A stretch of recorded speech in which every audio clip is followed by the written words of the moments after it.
Good morning everyone and welcome back to your final maths lesson with our lockdown learning, because tomorrow should be Mrs. Belo's little maths challenge, so hopefully this is the final one that you have to watch on a video before you come back to school next week. So today then, multiplying 3-digit numbers by a 1-digit number, and you will be regrouping in the hundreds. So vocabulary: multiply, product, multiplier, carry or regroup. Those are the ones you need on your ODS, not P. That's the one you'll need in your book or on your sheet. So let's go do it. 732 multiplied by 3. Have your thousands, hundreds, tens and ones sorted. 3 times 2 is 6. 3 times 3 is 9. 3 times 7 is, oh, that's a little bit trickier. I should know my 7s by now though. If you don't know my 7s, I know my 3s. 3, 6, 9, 12, 15, 18, 21. How do I write 21 in here though? Because is it really saying 3 times 7? No, it's saying 3 times 700, which would be, if that make it 100 times bigger, 21 multiplied by 100. I know if I make 21 100 times bigger, I'm moving it 2 steps to the left. That would be 2,100. So I've gone 2 steps on my place value. So 2,196. So my 21 needs to go in the other part in the thousands and hundreds column. Okay, I wouldn't need to put my 2 down there. It doesn't work like that, does it? Okay, it needs to go in my thousands and my hundreds column. So have a go at try it. 412 multiplied by 4. Give it a go. And I will unfreeze in just a second. So if you press pause now. 4 times 2 should be 8.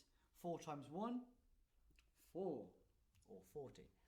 4 times 400, or 4 multiplied by 4, 16. But of course it's 1,648. Oops. Stretch it then. So let's go. Colin thinks that 512 multiplied by 4 is this strange looking answer here. So what mistake has occurred? Let's check. 4 times 2 is 8. That's fine. Well done, Colin. 4 times 1 is 4. That's fine, Colin. 4 times 5 is 5, 10, 15, 20. That's a bit strange. Has he carried and regrouped? No. So he's put his 2,000 below. If you put your 2,000 below, you're going to get the answer 48. Because if you cover that, that's what your answer is. Because this 2 needs to be carried forward, so it wouldn't go underneath. It needs to go really here, 2,048. Okay? Because it's jumping into the thousands column. 4 groups of 500, 4 lots, 500, 1,000, 1,500, 2,000. Okay? Remember your thousands column. If you forget your thousand column, you're going to get a funky looking answer that might look like this. Why is it wrong? Because he has not regrouped. Use your vocabulary. He has not regrouped in the thousands column. Okay, so that is why. Solve it. Always, sometimes, never. The product. What's the product?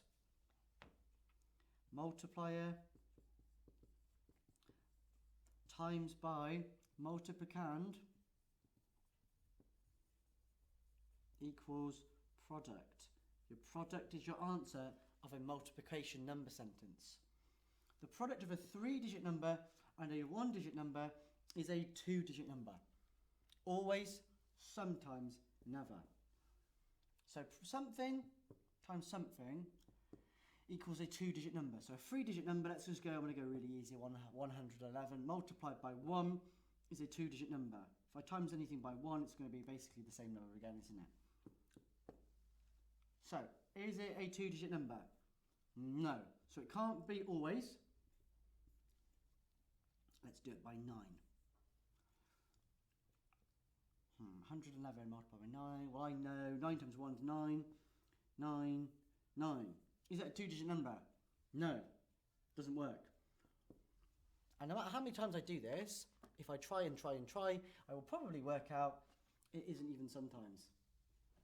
You're never going to get a 3-digit number times a 1-digit number that's going to equal a 2-digit number. It just does not work. So your question is slightly different.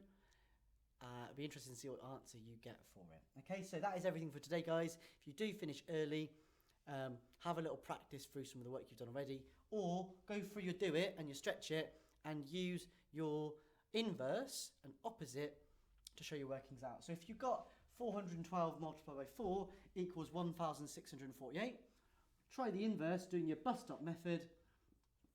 Check your answers. Okay, if you've forgotten bus stop method, how many times can I get 4 into 1?